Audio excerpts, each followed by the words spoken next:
राम। रामचरितमानस बाल कांड चौपाई 360। अवध में आनंद से दिन बीतते जाते हैं और सभी नगरवासी प्रेम में आनंद में मग्न हैं। राम रूप भूपति भक्ति ब्याह उछाव आनंदु जात सराहत मन ही मन मुदित गादी कुल चंदु। गादी कुल के चंद्रमा विश्वामित्र जी बड़े हर्ष के साथ श्री रामचंद्र जी के रूप राजा दशरथ के भक्ति और उत्साह को आनंद में मन ही मन समाहित करते हैं। वामदेव रघुकुल ज्ञानी बहुरी गादी सुत कथा बखानी सुनि मुनि सुध मन ही मन राव बनत आपन पुण्य प्रभाव। वामदेव जी और रघुकुल के गुरु ज्ञानी वशिष्ठ जी ने फिर विश्वामित्र जी की कथा बखान कर कही। मुनि का सौंदर्य सुनकर राजा मन ही मन अपने पुण्यों के प्रभाव का बखान करने लगे।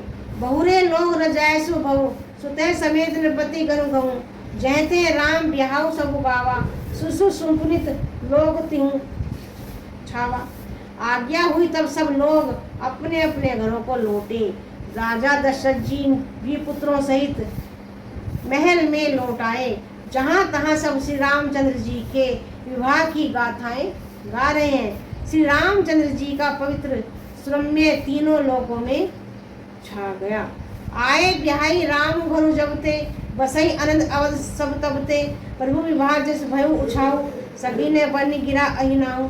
जब से श्री रामचंद्र जी विवाह करके घर आए हैं तब से सब प्रकार का आनंद अयोध्या में आकर बसने लगा। प्रभु के विवाह में जैसा आनंद उत्साह हुआ उसे सरस्वती और सर्पों के राजा शेष भी नहीं कह सकते। कभी कुल जीवन पावन जानी राम सिय जसु मंगल खानी तेते में कछु कहा बखानी कर्ण पुनीत हेतु निज पानी। श्री सीता राम जी के यश की कवि कुल के जीवन को पवित्र करने वाला और मंगलों की खान जानकर उससे मैंने अपनी वाणी को पवित्र करने के लिए कुछ थोड़ा सा बखान करके कहा। ऐसा कवि तुलसीदास जी कहते हैं कि मैंने श्री रामचंद्र जी की गाथा और मंगल का अपनी वाणी के द्वारा उसको प्रस्तुत किया है, बखान किया है। निज गिरा पावनी करण कारण राम जसो तुलसी कहो रघुबीर चरित अपार बारिधि पारु कवि कोने लहो। उपबीत बेहा उछा मंगल सुनी जे सादर गावही बैदे ही राम प्रसाद ते जन सर्वदा सुख पावनी। तुलसीदास जी कहते हैं अपनी वाणी को पवित्र करने के लिए मैंने राम का यश कहा है। श्री रघुनाथ जी का चरित्र अपार समुद्र है, किस कवि ने उसका पार पाया है। जो लोग यज्ञ पवित्र विवाह के मंगल में उत्सव का वर्णन आदर के साथ सुनकर गाएंगे वे लोग श्री राम जानकी जो श्री रामचंद्र जी की कृपा से सदा सुख पाएंगे। तुलसीदास जी कहते हैं कि मैंने अपनी वाणी से श्री रामचंद्र श्री जानकी जी का यश गाया है, लेकिन उनका यश और कीर्ति कोई भी बखान नहीं कर सकता।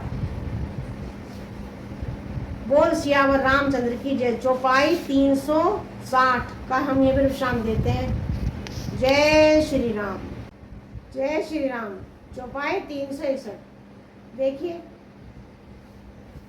सिए रघुबीर विबाहु जय से प्रेम गावहि सुनहि तीन कहूँ सदा उचाऊ मंगला यतन राम जसु।